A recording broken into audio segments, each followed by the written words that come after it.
Indian council of medical റിസർച്ചിന്റെ data ബാങ്കിൽ നിന്ന് ഡാറ്റ ചോർന്ന സംഭവത്തിൽ 4 പേർ ഡൽഹിയിൽ അറസ്റ്റിലായിരിക്കുകയാണ്. കേന്ദ്ര രഹസ്യാന്വേഷണ ഏജൻസികൾ ചോർച്ച കണ്ടെത്തി 2 മാസത്തിനു ശേഷമാണ് അറസ്റ്റ് ഉണ്ടായിരിക്കുന്നത്. 3 സംസ്ഥാനങ്ങളിൽ നിന്നുള്ളവരാണ് ഇപ്പോൾ അറസ്റ്റിലായവർ. ഒക്ടോബറിലാണ് 81.5 കോടി ഇന്ത്യക്കാരുടെ വ്യക്തിഗത വിവരങ്ങൾ ഡാർക്ക് വെബിലൂടെ പുറത്തുവന്നതായി കണ്ടെത്തുന്നത്. ICMRന്റെ ഡാറ്റാബേസിൽ നിന്ന് വിവരങ്ങൾ ചോർന്ന സംഭവം ഇന്ത്യയുടെ ചരിത്രത്തിലെ ഏറ്റവും വലിയ ഡാറ്റാ ചോർച്ചയാണെന്നായിരുന്നു പ്രധാനമായും ഉയർന്ന ആരോപണം. അറസ്റ്റിലായവരെ പോലീസ് ചോദ്യം ചെയ്തു വരികയാണ്. ഫെഡറൽ ബ്യൂറോ ഓഫ് ഇൻവെസ്റ്റിഗേഷനിലെ വിവരങ്ങളും പാകിസ്ഥാൻ ആധാറിന് സമാനമായി ഉപയോഗിക്കുന്ന കമ്പ്യൂട്ടറൈസ്ഡ് നാഷണൽ ഐഡന്റിറ്റി കാർഡ് എന്നിവയുടെ വിവരങ്ങളും പ്രതികൾ ചോർത്തിയതായാണ് മൊഴി. ഡൽഹി, UP, ഹരിയാന എന്നിവിടങ്ങളിൽ നിന്നാണ് പ്രതികളെ അറസ്റ്റ് ചെയ്തത്. ഈ മാസം ആദ്യമാണ് ഡാറ്റാ ചോർച്ചയിൽ ഡൽഹി പോലീസ് സ്വമേധയാ കേസെടുത്തതെന്നും ഒഡീഷയിൽ നിന്നുള്ള ബിടെക് ബിരുദധാരി, ഹരിയാനയിൽ നിന്നുള്ള 2 പേർ, ഝാൻസിയിൽ നിന്നുള്ള ഒരാൾ എന്നിവരെയാണ് അറസ്റ്റ് ചെയ്തതെന്ന് ഡൽഹി പോലീസ് കോടതിയിൽ ഹാജരാക്കിയതെന്നും പറയുന്നുണ്ട്. പ്രതികളെല്ലാം 3 വർഷം മുമ്പ് ഒരു ഗെയിമിംഗ് പ്ലാറ്റ്ഫോമിൽ കണ്ടുമുട്ടി പിന്നീട് സൗഹൃദ ബന്ധത്തിലേർപ്പെട്ടവരാണ്. പെട്ടെന്ന് പണം സമ്പാദിക്കാൻ തീരുമാനിച്ചാണ് ഇവർ കുറ്റകൃത്യം നടത്തുന്നതെന്നും പോലീസ് പറയുന്നുണ്ട്. ഹാക്കിംഗ്, ഫിഷിംഗ് തുടങ്ങിയ സൈബർ സുരക്ഷാ ഭീഷണികൾ കൈകാര്യം ചെയ്യുന്നതിലുള്ള ദേശീയ നോഡൽ ഏജൻസിയായ ഇന്ത്യൻ കമ്പ്യൂട്ടർ എമർജൻസി റെസ്പോൺസ് ടീമിനോട് ഇക്കാര്യത്തെപ്പറ്റി റിപ്പോർട്ട് ചെയ്തിട്ടുണ്ടെന്നും പോലീസ് വ്യക്തമാക്കുന്നുണ്ട്. കേസിന്റെ ഗൗരവം കണക്കിലെടുത്ത് നടത്തിയ അടിയന്തര അന്വേഷണത്തിന്റെ ഫലമായാണ് 4 പേർ അറസ്റ്റിലായത്. ഒക്ടോബർ 9-നാണ് PWN 0001 ഡാറ്റ ചോർച്ച സംബന്ധിച്ച വിശദാംശങ്ങൾ അമേരിക്കൻ സെക്യൂരിറ്റി ഏജൻസി വെളിപ്പെടുത്തിയത്.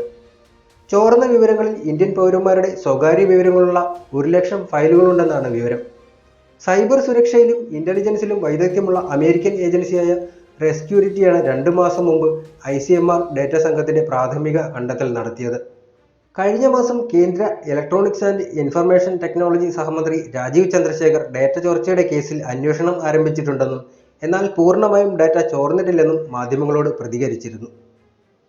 പരിശോധനാ പട്ടിക, വാക്സിനേഷൻ, രോഗനിർണയം മുതലായവയുമായി ബന്ധപ്പെട്ട കോവിഡ് ഡാറ്റകളുടെ ഡാറ്റാബേസുകളിലേക്ക് നിരവധി ആളുകൾക്ക് പ്രവേശനം ഉണ്ടായിരുന്നതിനാൽ അവ കേന്ദ്രീകരിച്ചാണ് അന്വേഷണം പുരോഗമിക്കുന്നതെന്നും അദ്ദേഹം നേരത്തെ പറഞ്ഞിരുന്നതാണ്.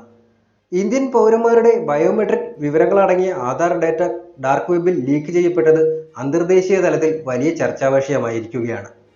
ഇന്ത്യയിൽ സാധാരണക്കാരായവരെ പോലും ബാധിക്കുന്ന വലിയൊരു വിഷയമാണെങ്കിൽ പോലും ഇത് താഴെത്തട്ടിലെ ജനങ്ങൾക്കിടയിൽ അത്ര കണ്ട് ചർച്ച ചെയ്യപ്പെടുന്നില്ല എന്നുള്ളത് വസ്തുതയാണ്. സാധാരണക്കാരുടെ മുൻഗണനകളിൽ ഡാറ്റ സ്വകാര്യതയൊന്നും വരാനുള്ള സാമ്പത്തിക സാഹചര്യം ആയിട്ടില്ലെന്നതാകാം ഇതിന് കാരണം. എന്തായാലും വളരെ ഗൗരവപ്പെട്ട ഒരു ഡാറ്റ ചോരണം നടന്നിരിക്കുന്നു എന്നുള്ളത് വാസ്തവമാണ്.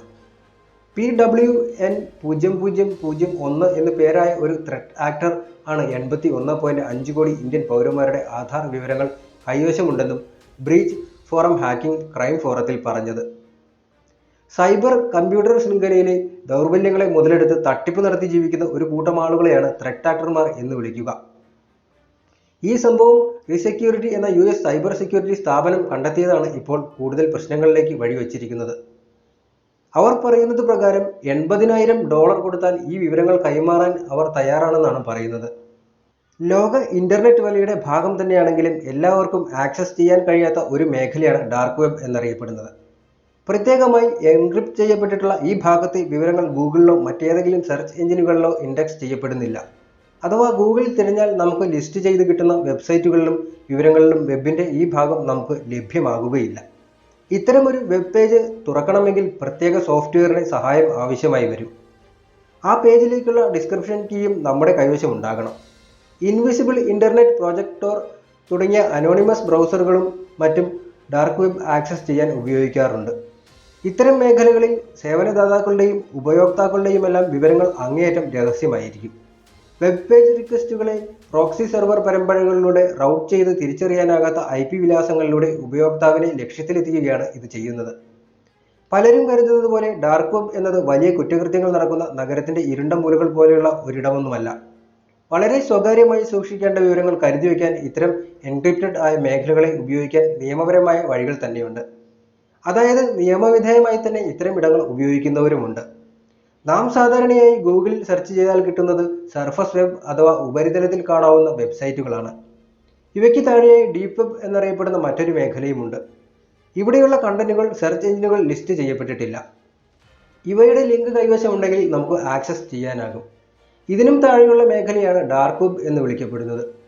ഇവിടുത്തെ കണ്ടന്റ് നമുക്ക് ലഭിക്കാൻ വെബ് ലിങ്ക് കൊണ്ടൊന്നും പ്രയോജനമില്ല. ഇനി ആധാർ വിവരങ്ങൾ സുരക്ഷിതമല്ലെന്ന വിവാദം ഏറെക്കാലമായി ഉയർന്നു കേൾക്കുന്നതാണ്. അമേരിക്ക പോലുള്ള രാജ്യങ്ങളിലോ മറ്റോ ആയിരുന്നെങ്കിൽ ഭരണകൂടത്തെ തകർത്തെറിയാൻ വരെ ശേഷിയുള്ള ആരോപണങ്ങളാണിവ. എന്തായാലും ചോർന്നത് ചോർന്നു. ഇനി എന്താണ് ചെയ്യുക എന്നാണ് എല്ലാവരും ആലോചിച്ചുകൊണ്ടിരിക്കുന്നത്. UIDAIയുടെ പോർട്ടലിൽ ചെന്നാൽ നമ്മുടെ ബയോമെട്രിക് വിവരങ്ങൾ ലോക്ക് ചെയ്യാൻ സൗകര്യമുണ്ട്. ഈ സംവിധാനം ഉപയോഗപ്പെടുത്താവുന്നതുമാണ്. ലോക്ക് അഥവാ അൺലോക്ക് ബയോമെട്രിക് എന്ന ഒരു ഓപ്ഷൻ വെബ്സൈറ്റിലുണ്ട്. ആധാർ നമ്പറും ക്യാപ്ചയും അടിച്ച് OTPയും നൽകിയാൽ വിവരങ്ങൾ ലോക്ക് ചെയ്യപ്പെടുകയും ചെയ്യും. ഇതിൻ്റെ പ്രത്യാഘാതങ്ങൾ നമുക്ക് വളരെ പെട്ടെന്ന് ദൃശ്യമാകണമെന്നില്ല.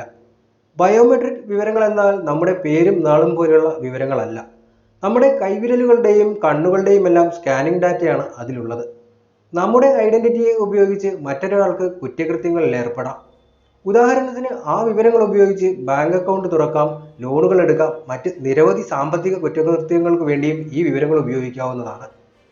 ജനങ്ങളുടെ ജാതി, മതം എന്നിവയെ ആധാരമാക്കി അവരെ വിവേചിച്ച് മാറ്റി നിർത്താൻ ഇങ്ങനെ മോഷ്ടിക്കപ്പെടുന്ന ഡാറ്റ ഉപയോഗിച്ച് നടത്താവുന്ന ഒരു കുറ്റകൃത്യവുമാണ്. ഒരു പ്രത്യേക ജനവിഭാഗത്തിനിടയിലേക്ക് ഏതെങ്കിലും ഒരു സർക്കാർ, സ്വകാര്യ ഏജൻസികൾ നൽകുന്ന ആനുകൂല്യങ്ങൾ എത്തരുതെന്നുണ്ടെങ്കിൽ ആ ഏജൻസികളെ നിക്ഷിപ്ത താല്പര്യക്കാർക്കോ പുറത്തുള്ള കുറ്റവാളികൾക്കോ ഉണ്ടെന്ന് വിചാരിക്കാം. ഈ ലക്ഷ്യം എത്രയും കൃത്യമായി നടപ്പാക്കാൻ മോഷ്ടിക്കപ്പെട്ട ആധാർ വിവരങ്ങളോടെ സഹായിക്കുകയും ചെയ്യും. നമ്മുടെ വിവരങ്ങളൊക്കെ ഡാർക്ക് വെബിലൂടെ ചോർന്നിട്ടുണ്ടോ എന്ന് എങ്ങനെ തിരിച്ചറിയാനുള്ള ഒരു പുതിയ ഫീച്ചർ രൂപകൽപ്പന ചെയ്തിരിക്കുകയാണ് ഇപ്പോൾ ഗൂഗിൾ. ഉപയോക്താക്കളെ അവരുടെ സ്വകാര്യ വിവരങ്ങൾക്ക് ഡാർക്ക് വെബിൽ പരിരക്ഷിക്കാൻ സഹായിക്കുന്നതിന് വേണ്ടിയാണിത്. ഗൂഗിളിൻ്റെ ഡാർക്ക് വെബ് റിപ്പോർട്ട് ഇന്ത്യയിലും മറ്റ് ചില പ്രദേശങ്ങളിലും ഇപ്പോൾ ലഭ്യമായി തുടങ്ങിയിട്ടുണ്ട്. വരും ആഴ്ചകളിൽ ഇത് ലോകമെമ്പാടുമുള്ള ഉപയോക്താക്കൾ ലഭ്യമാകുമെന്നാണ് കണക്കുകൂട്ടൽ. നിലവിലെ ഗൂഗിളിൻ്റെ പുതിയ ഫീച്ചർ അനുസരിച്ച് സ്വകാര്യ വിവരങ്ങൾ വല്ലതും ഡാർക്ക് വെബിൽ വിൽപ്പനയ്ക്ക് വെച്ചിട്ടുണ്ടോ എന്നും മറ്റും അറിയാനായി ഡാർക്ക് വെബ് സ്കാൻ ചെയ്യാൻ അനുവദിക്കുന്നുണ്ട്. ഏതെങ്കിലും വിവരങ്ങൾ ഡാർക്ക് വെബിൽ കണ്ടെത്തിയാൽ ഗൂഗിൾ ഒരു നോട്ടിഫിക്കേഷൻ നൽകുകയും സ്വയം പരിരക്ഷിക്കാൻ സ്വീകരിക്കാവുന്ന നടപടികളെക്കുറിച്ച് സംസാരിക്കുകയും ചെയ്യും. ഈ ഫീച്ചർ ഉപയോഗിക്കുന്നതിന് ഒരു ഉപഭോക്തൃ അക്കൗണ്ടും പണമടച്ചുള്ള ഗൂഗിൾ വൺ അംഗത്വവും ഉണ്ടായിരിക്കണം. സ്വകാര്യ വിവരങ്ങൾക്കായി ഡാർക്ക് വെബ് നിരീക്ഷിക്കാൻ ഒരു പ്രൊഫൈൽ സജ്ജീകരിക്കാനും അവസരമുണ്ട്. ഏതെങ്കിലും വിവരങ്ങൾ ഇത്തരത്തിൽ കണ്ടെത്തിയാൽ ഗൂഗിൾ നോട്ടിഫിക്കേഷൻ നൽകുകയും ചെയ്യും. പണമടച്ചുള്ള ഗൂഗിൾ വൺ അംഗത്വം ഇല്ലെങ്കിൽ പോലും ഗൂഗിൾ അക്കൗണ്ടുമായി ബന്ധപ്പെട്ട ഇമെയിൽ വിലാസത്തിനായി ഡാർക്ക് വെബ് റിപ്പോർട്ട് പ്രവർത്തിപ്പിക്കാനാകും. ഇത് പരീക്ഷിക്കാനായി ഗൂഗിൾ ആപ്പിൻ്റെ ഏറ്റവും പുതിയ പതിപ്പ് ഡൗൺലോഡ് ചെയ്ത് ഇൻസ്റ്റാൾ ചെയ്യണം. പ്രൊഫൈൽ ഐക്കണിൽ ടാപ്പ് ചെയ്ത് ഡാർക്ക് വെബ് റിപ്പോർട്ട് ഓപ്ഷൻ തിരഞ്ഞെടുക്കുക. അടുത്ത പേജിൽ റൺ സ്കാൻ ബട്ടണിൽ ടാപ്പ് ചെയ്യുക. സ്കാൻ പ്രക്രിയ പൂർത്തിയാകുന്നതുവരെ കാത്തിരിക്കണം. പൂർത്തിയായ ശേഷം റിസൾട്ട് പരിശോധിക്കുക. ഐഡന്റിറ്റി മോഷണം നേരത്തെ കണ്ടുപിടിക്കാൻ ഇത് നമ്മെ സഹായിക്കുകയും ചെയ്യുന്നതാണ്.